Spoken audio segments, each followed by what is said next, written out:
അള്ളാഹുവിനോട് ചോദിക്കാവുന്ന എല്ലാ കാര്യങ്ങളും അള്ളാഹു അല്ലാത്തവരോട് ചോദിക്കാവും. അള്ളാഹുവിനോട് ചോദിക്കുന്ന എല്ലാ കാര്യങ്ങളും അള്ളാഹു അല്ലാത്തവരോട് ചോദിക്കാമോ എന്ന് നിങ്ങൾ ചോദിക്കുന്നത് എവിടുന്നാ? ഇവിടെ സംസാരിക്കുന്നത് അള്ളാഹു അല്ലാത്ത മഹാത്മാക്കളോട് ഇസ്തിശ്ഫാ നടത്തുക. ഇസ്തിശ്ഫാ എന്ന് പറഞ്ഞാൽ അവർക്ക് അള്ളാഹുവിലുള്ള സ്ഥാനപ്രകാരം അള്ളാഹു സഹായിക്കുക, അള്ളാഹു കഴിവ് നൽകുക, അള്ളാഹു തന്നെ കാര്യം ചെയ്യുക എന്ന വിശ്വാസപ്രകാരം നടത്തുന്ന ഇസ്തിശ്ഫാ എന്ന് പറയാം. ഇവിടെ നിങ്ങൾ അള്ളാഹുവിനെയും അള്ളാഹു അല്ലാത്തവരെയും പ്രതിസ്ഥാനത്ത് നിർത്തിയിട്ട് രണ്ട് പ്രതിയോഗികളാക്കി നിർത്തിയിട്ടാ ചോദ്യം.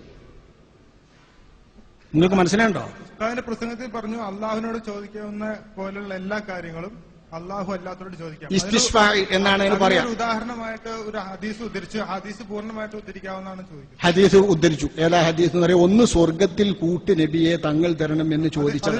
ഇതും അതിന്റെ പൂർണ്ണരൂപം ഇവിടെ വായിച്ചു. ഇനി വേണോ? ഒന്നാണ് പൂർണ്ണമായിട്ട്. ഇനി അത് വേറൊരു മൗലി വന്നിട്ട് പ്രസംഗിക്കുമ്പോൾ അതിന്റെ ബാക്കി ഉണ്ടാവരുത്. എന്റെ കുട്ടി ഞാൻ വായിച്ചു, ഞാൻ ഫുള്ളായിട്ടാ വായിച്ചത്. മുസ്ലിമിലെ ഹദീസാണ് ഞാൻ വായിച്ചത്. മുസ്ലിമിലെ ഹദീസ് ഞാൻ വായിച്ചുതരാം.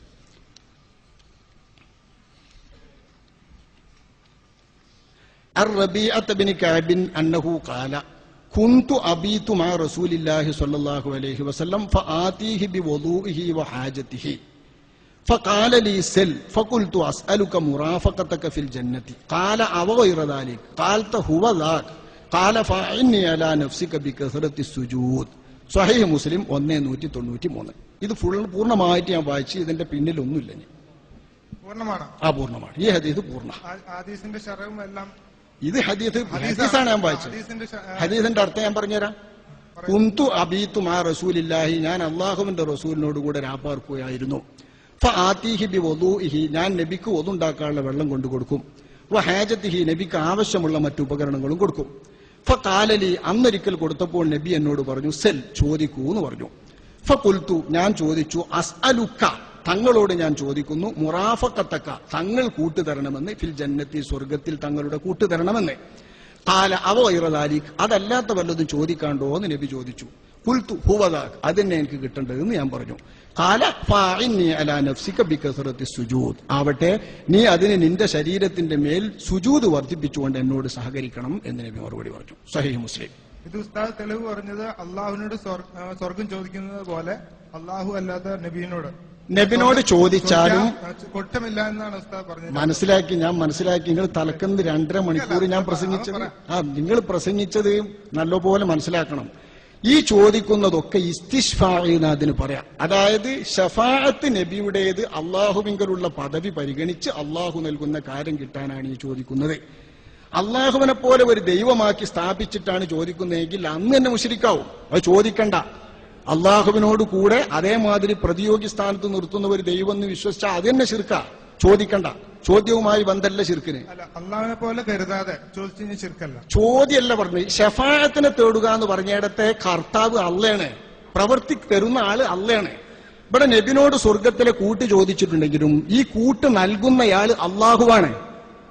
അള്ളാഹു അന ഖാസിമുൻ വല്ലാഹു യുഅ്തി, ഞാൻ വിതരണക്കാരനാകുന്നു, കൊടുക്കുന്നവൻ അള്ളാഹുവാണ് എന്ന് നബി കരീം സല്ലല്ലാഹു അലൈഹി വസല്ലം തങ്ങൾ പറഞ്ഞിട്ടുണ്ട്. അപ്പൊ ഏത് നമ്മൾ നബിനോട് ചോദിച്ചാലും നബിനോട് ചോദിക്കുന്നത് നബി അതിനെന്താ നബിന്റെ പ്രവൃത്തി എന്ന് വെച്ചാൽ അത് ചെയ്യണമെന്ന് അതിന്റെ അർത്ഥം. അതിന് ഇസ്തിശ്ഫാ എന്നാ പറയാം. പിന്നെ അതുപോലെ തന്നെ ഇത് കഴിഞ്ഞോ?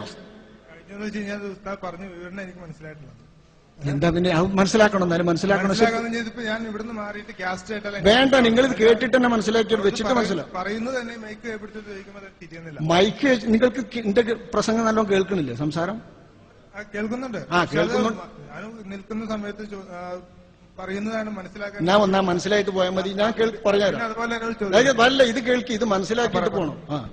പറഞ്ഞിട്ട് നിങ്ങൾ പിന്നെ അങ്ങനെ എങ്ങനെയാന്ന് അറിയരുത്. നിങ്ങൾ കേട്ട് മനസ്സിലാക്കി അല്ലെ വിഴുങ്ങണ്ട. പക്ഷെ നിങ്ങൾ പഠിക്കണുണ്ടോ, പറഞ്ഞത് മനസ്സിലാക്കണുണ്ടോ, അത് ബോധ്യപ്പെട്ടില്ലെങ്കിൽ ഇല്ല എന്ന് പറയാം. അങ്ങനെയല്ലേ പറയാൻ പറ്റുള്ളൂ. പറയൂന്ന് പറഞ്ഞാല് നിങ്ങളെന്താ കളിപ്പിക്കല്ലോ. ചോദിക്കും, മറുപടി തീരാൻ വേണ്ടി ചോദിക്കുന്നില്ലേ? അപ്പൊ അമ്പിയാവിനോടും ഔലിയാവിനോടും ഇവിടെ അള്ളാഹുവിനെ പോലെ അള്ളാഹുവിനോട് ചോദിക്കുക, അള്ളാഹ് നടത്തിത്തരുക, നബിമാരും ഔലിയാവിനോടും ചോദിക്കുക, അവരും നടത്തിത്തരുക എന്നല്ല ഇവിടെ ഉദ്ദേശിക്കുന്നത്. ഔലിയാവിനോട് ചോദിക്കുന്നത് അവരുടെ ശഫാഅത്ത് തേടലാണ്. നടത്തിത്തരുന്നത് ഔലിയാനോട് ചോദിക്കുമ്പോഴും അള്ളാഹുവാണ്. പക്ഷെ ഔലിയാനോട് ചോദിക്കുമ്പോൾ അള്ളാഹുവിങ്കൽ അവർക്കുള്ള സ്ഥാനത്തെ മാനിച്ചിട്ട് ആ ശഫാഅത്ത് മുഖാന്തരം കിട്ടണം എന്നാണ് ചോദ്യത്തിന്റെ സ്വരം. അള്ളാഹുവിനോടാണ് അപ്പോഴും ചോദ്യം. നേരിട്ട് അള്ളാഹിനോട് ചോദിക്കുമ്പോൾ ചോദ്യവും സ്വരവും ഒക്കെ അള്ളാഹുവിനോട് തന്നെ. ഇവിടെ ചോദ്യം അള്ളാഹുവിനോട് ചോദിക്കുക, പ്രതിയോഗിയായി വേറൊരു ദൈവത്തോടും ചോദിക്കുക എന്ന മട്ടിൽ ചോദ്യം വരൂല. എങ്ങനെ മനസ്സിലാക്കിയാല് നിങ്ങൾക്ക് മനസ്സിലാണ്ടോ? ഇസ്തിശ്ഫാ എന്ന് പറഞ്ഞ് അങ്ങനെയല്ല അതിൽ പറയും. ഉണ്ട്. അപ്പൊ ഇവിടെ നമ്മൾ പറയുന്നത് റസൂലിനോട് സ്വർഗത്തിലെ കൂട്ട് ചോദിച്ചാലും പടച്ചോൻ സ്വർഗത്തിലെ കൂട്ട് തങ്ങളോട് തരാൻ വേണ്ടിയിട്ട് തങ്ങളോട് ഞാൻ ആവശ്യപ്പെടുന്നു, തങ്ങൾ അതിന് വേണ്ടത് ചെയ്യണം എന്നാ അതിന്റെ അർത്ഥം. ഇങ്ങനെ ഒരു ചുരുക്കി ചോദ്യമുണ്ട്. നേരിട്ടുള്ള ഇസ്തിഹാസയല്ല. ഞാനിതിന്റെ ഉദാഹരണം പറഞ്ഞുതരാം. ഇത് ഇസ്തിഹാസ ഈ പറയുന്നതിന്റെ ഒക്കെ ഉദ്ദേശം ഇത് തന്നെയാണ്. ഞാനിവിടെ മുഖ്യമന്ത്രിയിൽ നിന്ന് കിട്ടേണ്ട ഒരു കാര്യം, മുഖ്യമന്ത്രിയുടെ PA കണ്ടു, എനിക്ക് അയാളോടാ ബന്ധം. ഞാൻ അയാളോട് പറയുമ്പോൾ രണ്ട് സ്വരമുണ്ട്. നിങ്ങൾ മുഖ്യമന്ത്രിയുടെ അടുത്ത് ചെന്നിട്ട് എനിക്ക് വേണ്ടിയിട്ട് ഇത് ശരിയാക്കി തരണം, ഞാൻ മധ്യസ്ഥനായി കാണുന്നു, നിങ്ങൾ എനിക്ക് ശരിയാക്കി തരണം എന്ന് പ്രയോഗിക്കും. ഇതൊരു ശുപാർശ തേടലാണ് അല്ലെ? ഇതുപോലെ തന്നെ ഞാൻ മുഖ്യമന്ത്രിയുടെ PA പോയി കണ്ടിട്ട് നിങ്ങളിത് ശരിയാക്കി തരണം എന്ന് പറയും. വാസ്തവത്തിൽ ശരിയാക്കി തരുന്നത് മുഖ്യമന്ത്രിയാണെന്ന് അറിഞ്ഞുകൊണ്ട് തന്നെ ശരിയാക്കി തരാൻ വേണ്ട ഇടപാടുകൾ ചെയ്യാനും ശുപാർശ ചെയ്യാനും പരിശ്രമിക്കാനും മുഖ്യമന്ത്രിയുടെ PAക്ക് കഴിയും എന്ന് വിശ്വസിക്കുമ്പോൾ PA ശരിയാക്കി തരണം നിങ്ങൾ എന്ന് തന്നെ പോയി പറയും. ഇത് മുഖ്യമന്ത്രിയോടുള്ള ആവശ്യവും മുഖ്യമന്ത്രിയിൽ നിന്ന് കാര്യം ശരിപ്പെടുത്തി തരാൻ വേണ്ടിയിട്ടുള്ള ശുപാർശയുമല്ലേ? ഇതേ രീതിയിലാണ് ഔലിയാക്കളോട് പോയി നേരിട്ട് ആവലാതി പറയുന്നത്. അതിന്റെ അർത്ഥം ഈ ആവലാതി പറഞ്ഞിട്ട് നിങ്ങളെ മാനിച്ച് അള്ള തരണം, നിങ്ങൾ അതിന് വേണ്ടത് ചെയ്യണം എന്നാണ് ജീവിതകാലത്ത് പറയുന്ന അതേ രീതി. ശുപാർശയാണ്, ഇസ്തിഹാസയല്ല. ഇസ്തിഹാസ എന്ന് പറയുന്നതും ഇസ്തിശ്ഫാ എന്ന് അറിയുന്നതും ഒക്കെ അതാണ് എന്ന് മനസ്സിലാക്കി തരാനായി പറയുന്നത്. നേരിട്ട് സഹായം ചെയ്യുന്ന ശൈലിയിൽ പറഞ്ഞാലും ഇതിന്റെ സഹായി അള്ളാഹുവാണ്. അടിസ്ഥാനപരമായി സഹായി അള്ളാഹുവാണ്. അടിസ്ഥാനപരമായി സഹായിക്കേണ്ടത് അള്ളാഹുവാണ്. ഇത് സാധാരണ കാര്യത്തിൽ പോലും അള്ളാഹുവാണ് സഹായിക്കുന്നതെന്ന് വിശ്വസിക്കണങ്ങള്. ഞാൻ എന്റെ ഉമ്മാനോട് ഭക്ഷണം തരണമെന്ന് പറയുമ്പോൾ ഉമ്മ ഭക്ഷണം തന്നാൽ ഈ ഭക്ഷണം കൊണ്ടുതരുന്നത് അള്ളാഹുവിന്റെ സൃഷ്ടിയാണ് എന്ന് ഞാൻ വിശ്വസിക്കണം. വിശ്വാസി ഉമ്മ അവിടെ മാധ്യമമാവുകയാണ് അള്ളാന്റെ ഭക്ഷണം എന്റെ മുമ്പിൽ എത്തിക്കാൻ. നേരെ മറിച്ച് ഉമ്മ കൊണ്ടുതരുമ്പോ ഈ ഭക്ഷണം കിട്ടാതിര, കൊണ്ടുതരുമ്പോ ഉമ്മ വീഴ, ആ പ്ലേറ്റ് ഉമ്മാന്റെ കയ്യിൽ നിന്ന് ഉടയ, എനിക്ക് കിട്ടാതെ വരാ. അപ്പൊ എന്റെ മുൻപിൽ ആ ഭക്ഷണം കൊണ്ടുതരുന്നത് വരെയുള്ള സകല പരിശ്രമങ്ങളും സകല പ്രവൃത്തികളും അള്ളാഹു സൃഷ്ടിച്ചെങ്കിലേ ഉണ്ടാകുള്ളൂ.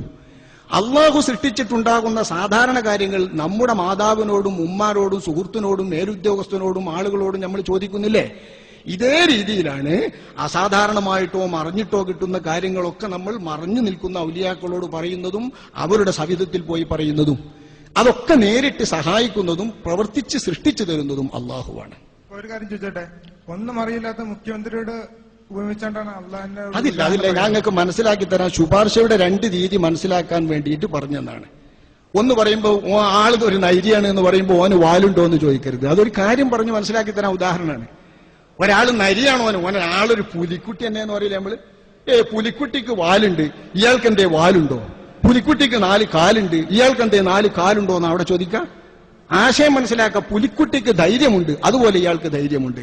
ഞാനിവിടെ മുഖ്യമന്ത്രിനെ ഉപമിച്ചത് അള്ളാനെ മുഖ്യമന്ത്രിനോട് ഉപമിച്ചതല്ല.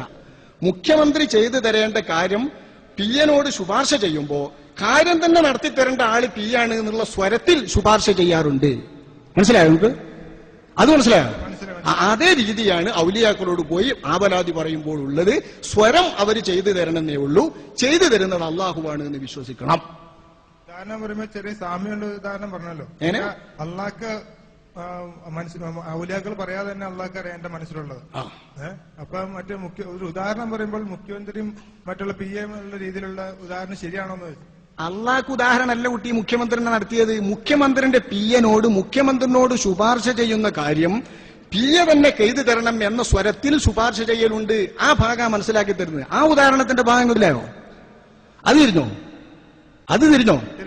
പിന്നെന്താ? അത് തിരിഞ്ഞ പോരെ. പിന്നെ മുഖ്യമന്ത്രിനെ അള്ളാഹിനോട് ഉപയോഗിച്ചിട്ടില്ലല്ലോ ഞാൻ. ഉദാഹരണം പറഞ്ഞ ഈ ഭാഗം തിരിക്കാനാണ്. ആ ഭാഗം തിരിഞ്ഞോ?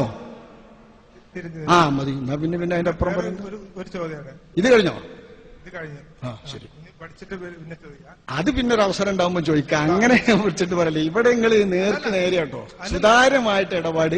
നിങ്ങൾ പഠിച്ചിട്ട് ഇനി വിഷയം ഉണ്ടാവുമ്പോ ചോദിക്കാം. ഇനിയിപ്പോ ഇതിനെപ്പറ്റി പഠിച്ചിട്ട് എനിക്ക് ചോദിക്കാം. ഇനി ഒരു അവസരം ഉണ്ടാവുമ്പോ ചോദിക്കാം. പിന്നെ അതുപോലെ തന്നെ ചെറിയൊരു ചോദ്യം,